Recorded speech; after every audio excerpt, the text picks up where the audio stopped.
NVN के दोस्तों, नमस्कार, सलाम। कमाल की बात में आपको खुशामदीद, स्वागत, वेलकम।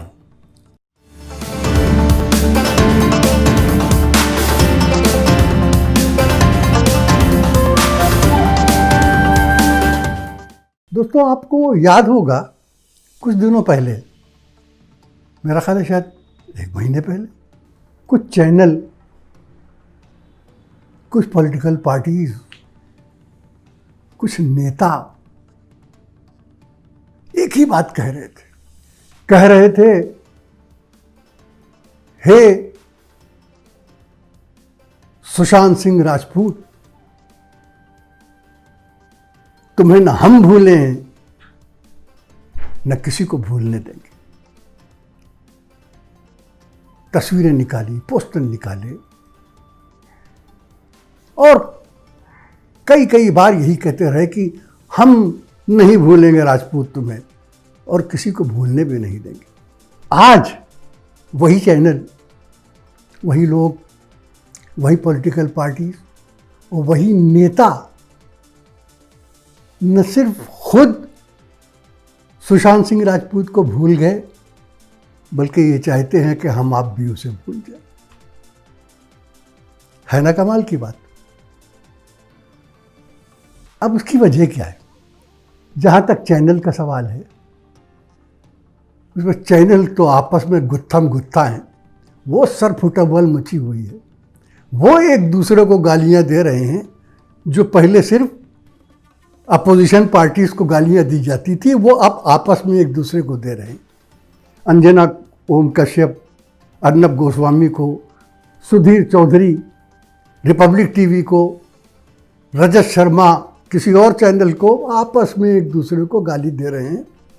तो जाहिर है कि उस गाली में उन्हें तन बदन का होश नहीं है, तो सुशांत सिंह बेचारे का क्या ख्याल आएगा।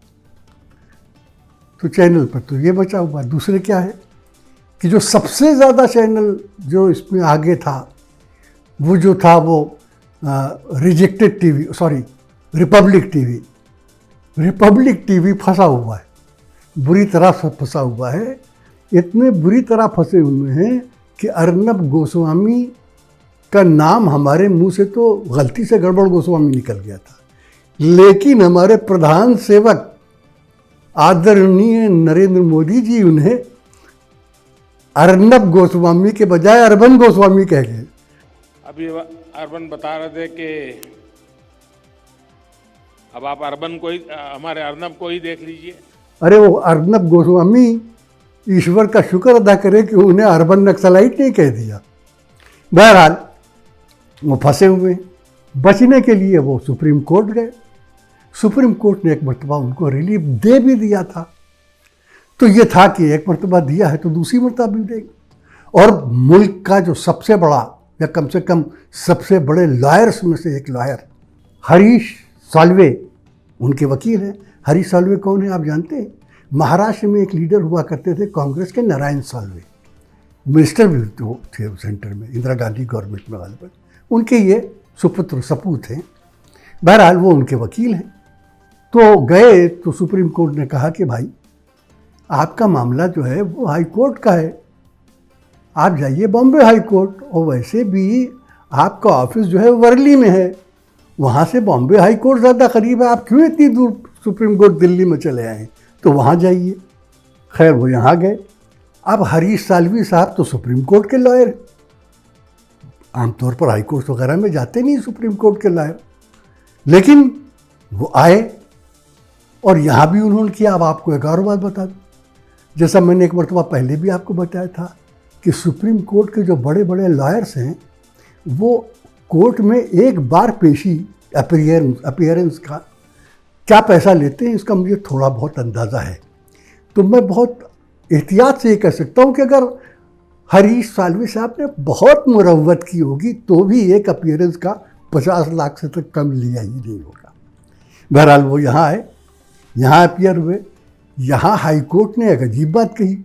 हाई कोर्ट ने कहा कि गोस्वामी जी, क्या आपके खिलाफ कोई सम्मन इशू हुआ है? बोले नहीं। बोले किसी एफआईआर में आपका नाम है? बोले नहीं, तो कनके फिर आप हमसे क्या मांगने आए? हम आप कहते हैं कि हम आपको एंटीसिपेटरी बेल दे दें, काहे के लिए? न कहीं रिपोर्ट में आपका नाम है, न कोई आपको सम्मन मिला है। जब सम्मन मिलेगा या किसी एफआईआर में आपका नाम होगा तो उसके बाद आइएगा। तब तक अगर पुलिस आपको बुलाती है तो जाइए, कोई हर्ज नहीं। मेरा ख्याल ये है कि बॉम्बे पुलिस ने बहुत होशियारी और समझदारी से केस बनाया। उन्होंने केस ऐसा बनाया है कि वो कोई ऐसा काम नहीं करना चाहते, अर्नब गोस्वामी पर इस तरह हाथ नहीं डालना चाहते कि अर्नब गोस्वामी को किसी कोर्ट से, यहाँ से लेकर और दिल्ली तक किसी भी कोर्ट से कोई राहत मिल सके। तो इसलिए वो बहुत संभाल के रखे हुए हैं। जब तक पूरी हांडी पक नहीं जाएगी तब तक वो ढकना नहीं उठाएंगे। तो बहरहाल अर्नब गोस्वामी साहब उसमें फंसे हुए इस वक्त, तो वो सब कुछ भूले हुए। सुशांत सिंह राजपूत बेचारा, उसकी आत्मा भी सोच रही होगी कि वाह क्या हमारे दोस्त हैं, मरने के बाद भी हमें चैन नहीं लेने दे रहे। मगर अर्नब गोस्वामी साहब, अब जाहिर है कि सुशांत सिंह राजपूत को भूल ही जाना पड़ेगा उन्हें। फिर सोने पे सुहागा कि एम्स की रिपोर्ट आ गई। एम्स की रिपोर्ट ने बताया था कि भाई बुरा लगता है कहते हुए वो चला गया इस दुनिया से। अच्छा एक्टर था, पढ़ा लिखा नौजवान था, समझदार इंसान था, लेकिन ड्रग एडिक्ट था, नशेबाज था। और जब एम्स की रिपोर्ट में ये बता दिया गया तो हमें भी दुख हुआ कि क्यों नौजवान इस तरीके से अपनी ज़िंदगी बर्बाद कर रहे हैं। बहरहाल तो इसलिए और भी सुशांत सिंह राजपूत का नाम अब लेना उनके लिए मुश्किल हो रहा है। ये तो टीवी चैनल का मामला है, पॉलिटिकल पार्टीज। जैसा कि मालूम है आपको कि ये तय था कि बिहार के इलेक्शंस में सुशांत सिंह राजपूत का नाम उछाला जाएगा और बीजेपी उछालेगी और भुनाने की कोशिश करेगी। वो कितना भुनता कितना न भुनता वो बात की बात है, लेकिन इन्होंने सारी तैयारी कर दी थी।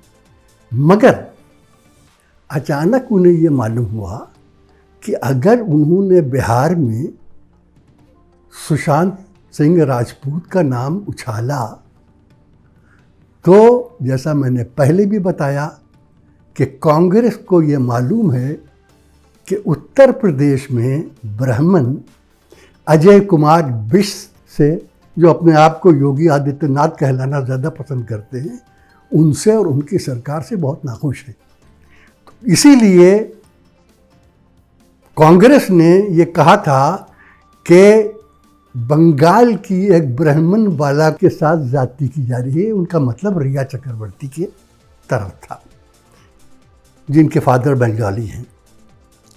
तो उन्हें बीजेपी को ये डर लगा कि अगर सुशांत सिंह राजपूत का नाम लेने से बिहार में थोड़ा बहुत फ़ायदा मिल भी गया तो बंगाल में रिया चक्रवर्ती के नाम पे उन्हें बहुत बड़ा नुकसान उठाना पड़ा।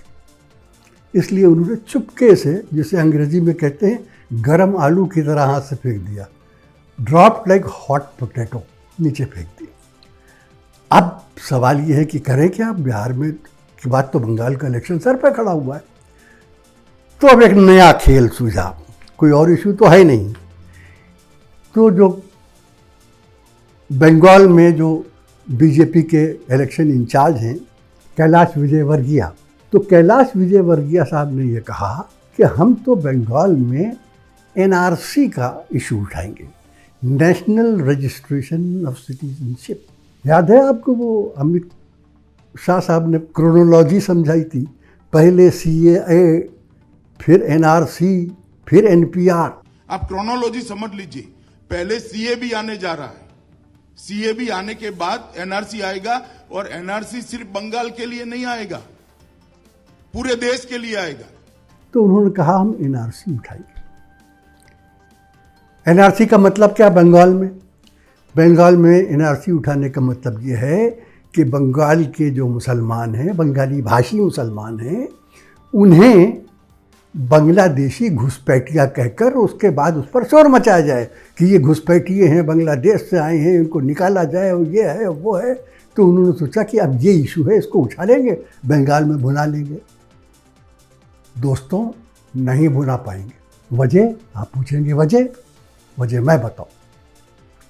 वजह यह है कि चंद दिन पहले IMF की, इंटरनेशनल मॉनेटरी फंड की रिपोर्ट आई है कि बांग्लादेशियों की परचेजिंग पावर, खरीदने की क़ुव्वत, खरीदारी की ताकत, खरीदारी की शक्ति हम हिंदुस्तानियों से ज़्यादा है। यानी बांग्लादेशियों की पर कैपिटा इनकम, सालाना फी कस आमदनी हिंदुस्तानियों से ज़्यादा है। उनका GDP 8.2% है, हमारा GDP 0 से नीचे 9.30% है। तो अब क्या आप घुसपैठी कहेंगे उन्हें? अब तो बांग्लादेश के आदमी भारत क्यों आएंगे जहां बेरोजगारी फैली हुई है? अब तो ये होगा कि भारत के और बंगाल के हिंदू बंगाली अब जा सकते हैं बांग्लादेश, क्योंकि वहाँ तो रोज़गार है, वहाँ फल फूल रहे हैं, यहाँ हम भूखे मर रहे हैं। तो अगर उन्होंने ये NCR का मामला उठाया तो यकीन कीजिए वो मुँह की खाएंगे। तो आज के वीडियो को हम यहीं ख़त्म करते हैं। बहुत जल्द मिलेंगे, हम आपसे बिहार के इलेक्शन पे भी बात करेंगे। बहुत जल्दी आपके सामने आएंगे। तब तक के लिए जय हिंद, खुदा हाफिज़।